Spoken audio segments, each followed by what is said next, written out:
Hey goodess! Welcome back to the channel.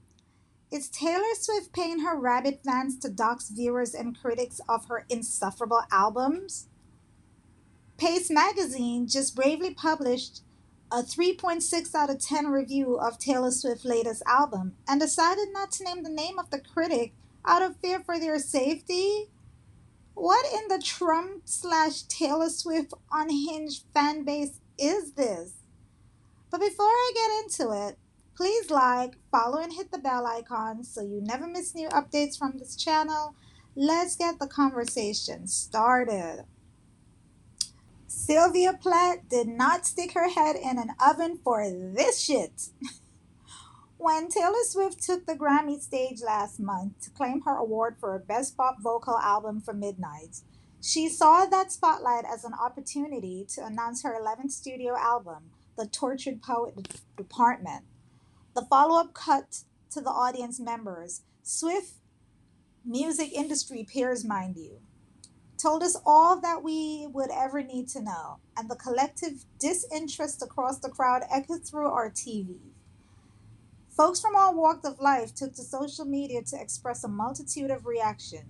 Swifties clamored to their beloved monarch forthcoming era, while others lambasted the terminally cringed titled and artwork and ridiculed Swift for making a night recognizing musical achievements across an entire industry all about her, knowing perfectly well that it would send her fan base into a surge that would, no doubt, overpower the excitement around the ceremony itself.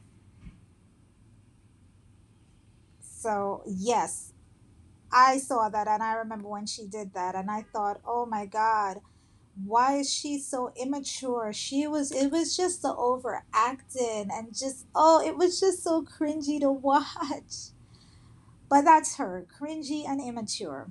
The Tortured Poet Department title track features some of Swift's worst lyricism to date, including the irredeemable, relentlessly cringe, "You smoke, then ate 7 bars of chocolate.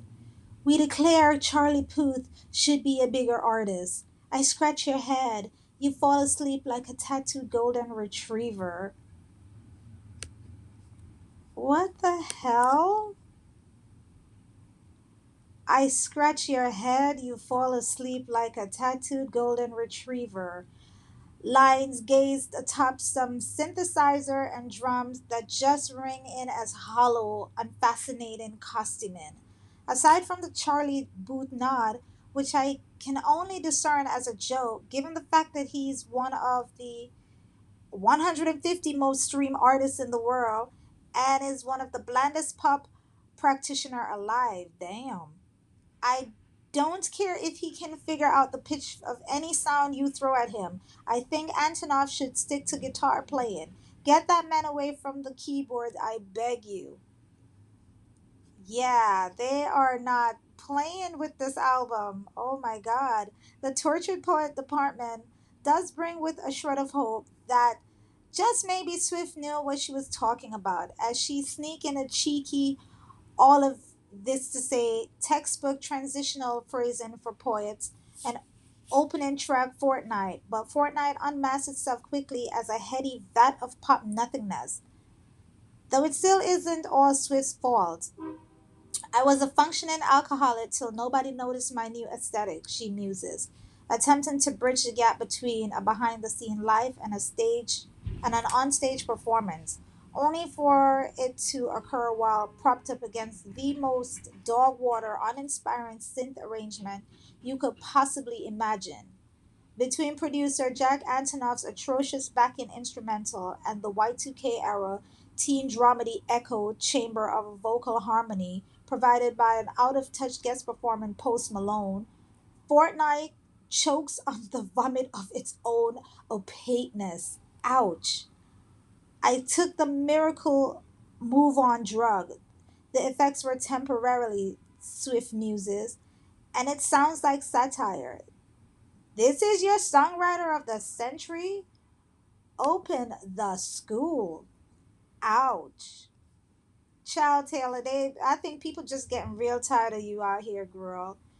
That tortured poet department, you could have kept that. You could have kept that. Another one goes on to say, four new studio albums, four re-recorded albums, two, 1 billion oxygen sucking world tour with a concert movie to match, and of course, one very high profile relationship that spills over into the Super Bowl. For some, the constant deluge that has peaked in the last year is starting to add up to a new and previously unthinkable feeling: Taylor Swift fatigue. And it's a feeling that has only solidified online in the days following the release of the Tortured Poet Department, which morphed from a 16-song album into a 31-song 2-hour epic just hours after its release. Many critics, including the New York Times, have suggested that the album was overstuffed, simply not her best. And critics of the music have now opened a sliver of space for a wider round of complaints, unlike any Swift has faced over her prolific and worldly conquering recent run. Yeah, like I say, it's